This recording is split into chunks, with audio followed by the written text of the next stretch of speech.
Assalomu alaykum barchaga. Navbatdagi darsimizga xush kelibsizlar. Ushbu video darsimiz PySite 6 da asoslarini o'rganishni boshlashga qaratilgan dars hisoblanadi. Ya'ni bu darsimizda PySite 6 ni o'rnatish, loyihamizni boshlash, uni ishga tushirib ko'rishlar, Hello World amaliyoti va ba'zi qo'shimcha tushunchalarni ko'rib o'tishni reja qildik.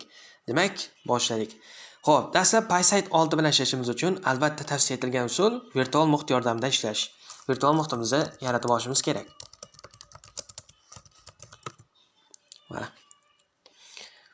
Agar oxirgi paytlarda kuzatayotgan bo'lsangizlar, har bitta darsimiz virtual muhitlar asosida ketmoqda. Mana shu kodni ko'p nima deydi, tez ushlatib turgan bo'lsangizlar kerak. Mana virtual muhitimiz yaratildi. MyEnv scripts activate. Virtual muhitimizga kirib oldik. Endi bu yerga PySite 6 ni o'rnatib o'tamiz. pip install PySite 6. Shuni yozdik va mana o'rnatish jarayoni ketmoqda. Ko'rishingiz mumkin. Bu menda avvalroq yuklab olingan, shuning uchun yuklab olish jarayonlari, o'rnatish jarayonlari bizda tez ketadi. Siz ilk bor o'rnatayotgan bo'lsangiz, u biroz kuttirishi mumkin internetingiz tezligiga qarab. Xo'p, o'rnatish jarayoni yakunlandi. Endi demak, bu yerda deyarli ishimiz yo'q. Shunchaki Python skriptini ishga tushirish uchun foydalanamiz, terminalda shuni kichikroq qilib qo'ysam bo'ladi. Xo'p, qaranglar endi. Kelamayli, buni alohida qilib bu yoqqa chiqarib qo'yamiz.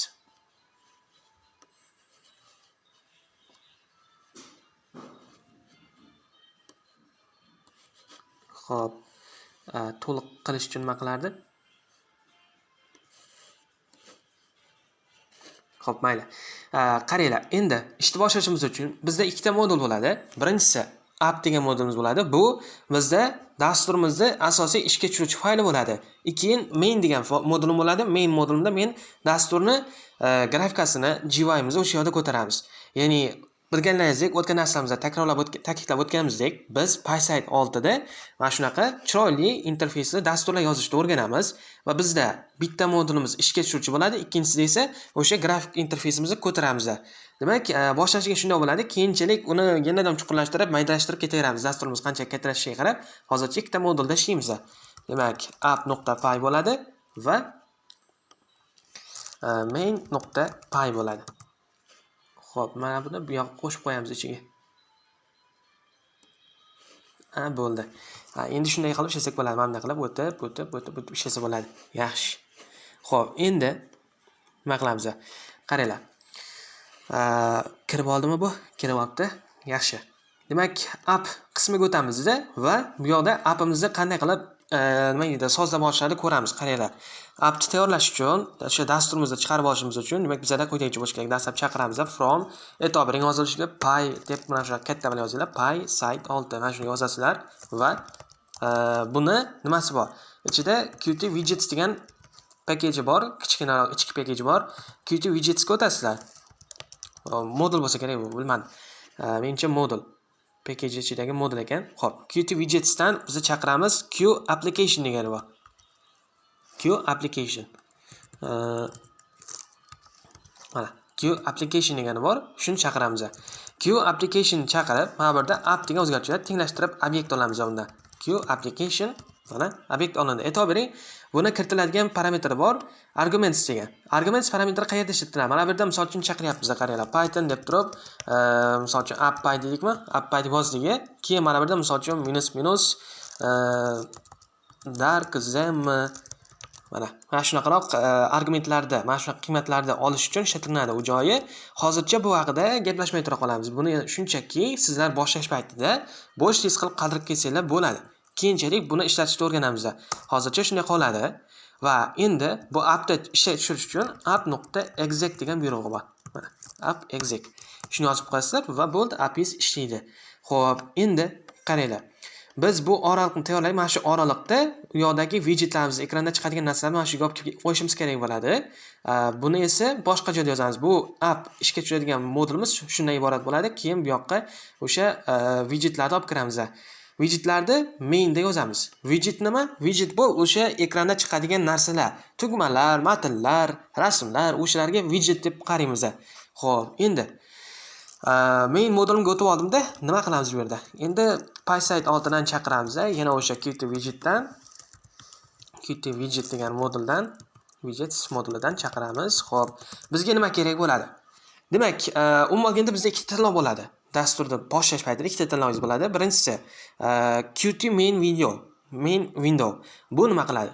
Bu mana shunaqa VS Code'ga o'xshagan mana bunaqa fayl, mana bunaqa yuqorisidagi menu bari, toolbariga ega bo'lgan, mana bunaqa status barlarga, pastdagi status barlarga ega bo'lgan, funksional bir ko'p narsaga ega bo'lgan tayyor ekran hisoblanadi. Birinchisi, u og'raydi esa mana shunaqa kod editorlar, foto editorlar, xullas shunaqa editor dasturlarni yozishda, shunaqa narsalardan maqsadida foydalanishingiz mumkin yoki yana bittasi bor, unisi toza.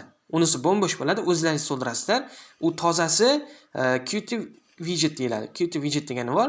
U mana shunaqa mana bunaqa narsalarni o'zingiz noddan qo'shib chiqasizlar. Hozircha biz o'sha Qt widgetdan foydalanamiz. Keyingi darslarimizda Qt main windowga to'xtalib o'tamiz.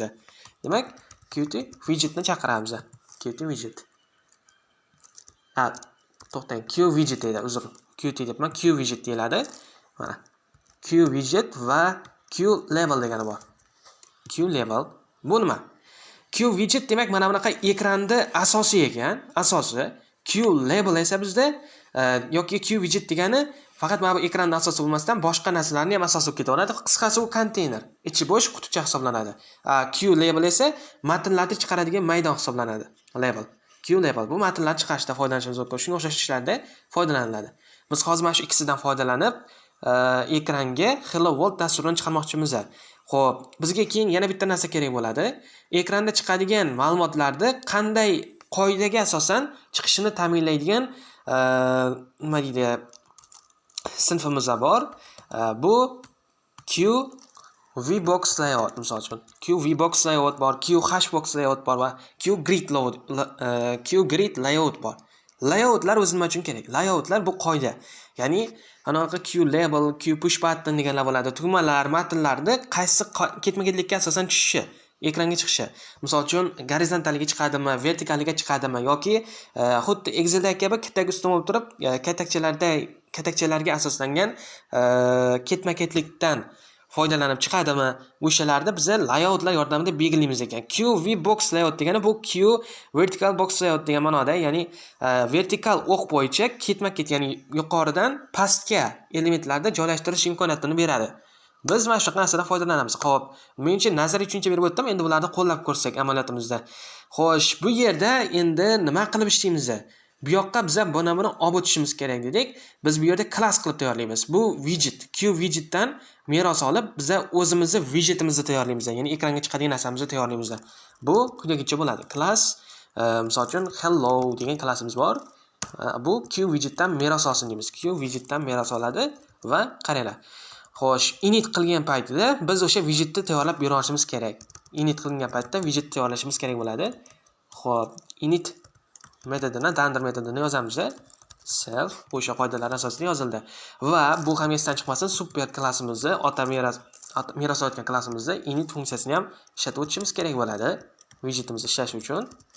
Mana, esdan chiqib ketmasin. Demak, shu kodlarni yozib olasizlar va endi bu yog'iga mana bulardan foydalana boshlaymiz. Qaranglar.